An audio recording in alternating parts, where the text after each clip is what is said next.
ప్రియమైన దేవుని బిడ్డలకు ప్రభునామంలో శుభములు. మనము యేసు ప్రభు వారు కొండ మీద ప్రసంగంలో చెప్పిన ధన్యతల గురించి చూస్తూ ఉన్నాం. 3వ వచనంలో ఆత్మ విషయమై దీనులైన వారు ధన్యులు అని ధ్యానించాం. 4వ వచనంలో 5:4లో దుఃఖపడువారు ధన్యులు, వారు ఓదార్చబడుదురు అని అంటున్నాడు ప్రభు. దుఃఖించేవారు ధన్యులు, విచారంగా ఉండేవారే నిజంగా ఆనంద స్థితిలో ఉన్నవారు అని చెప్పడం లాంటిది. ఎక్కడ ఏమైతే ఏమిలే, ఎవరేమైతే ఏమిలే, నేను బాగుంటే చాలు అనుకునే పరిస్థితి కాదు ఇది.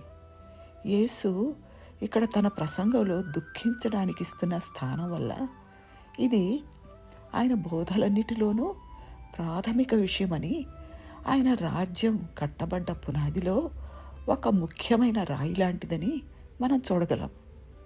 ఈ వచనానికి 3వ వచనంతో సమీప సంబంధం ఉంది.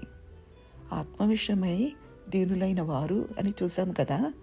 ఎవరైతే తమ ఆత్మీయమైన దరిద్రాన్ని, తమ పాపాలను, భ్రష్ట స్వభావాన్ని గుర్తిస్తారో వారే దుఃఖపడతారు. తాము అలాంటి పాపాత్ములమని శోకిస్తారు. బహుశా రాను రాను మానవ జాతి అంతా పడిపోయిన విచారకరమైన భ్రష్ట స్థితిని బట్టి కూడా విలపిస్తారు. యేసు చెప్పినది ఇహలోక దుఃఖం అంటే మనుషులకు తాము కోరినది దొరకనందువల్ల వారికి కలిగే స్వార్థపూరితమైన దుఃఖం కాదు. ఏదో నష్టపోయినందుకు, ఏదో విషయంలో ఆశాభంగం చెందినందుకు అనుభవించే దుఃఖం గురించి కాదు ప్రభు చెప్పింది. అలాంటి లౌకిక దుఃఖం చావును కలిగిస్తుందని వాక్యంలో చూస్తాం. దేవుని రాజ్యంలోని వారి దుఃఖం పశ్చాత్తాపాన్ని కలుగజేసే దైవ సంబంధమైన దుఃఖం. అందువల్ల అది దేవుని రాజ్య ధన్యతకు దారితీస్తుంది. కీర్తన 51లో ఇలాంటి దుఃఖం కీర్తన రచయితలో ఏ విధంగా పనిచేసిందో మనకు తెలుసు కదా.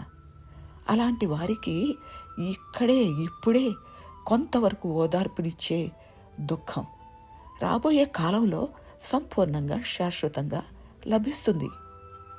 లాజరు ఎంతో బాధపడి పైకి వెళ్ళి అబ్రహాం రొమ్మున ఆనుకుని ఉన్నాడు కదా.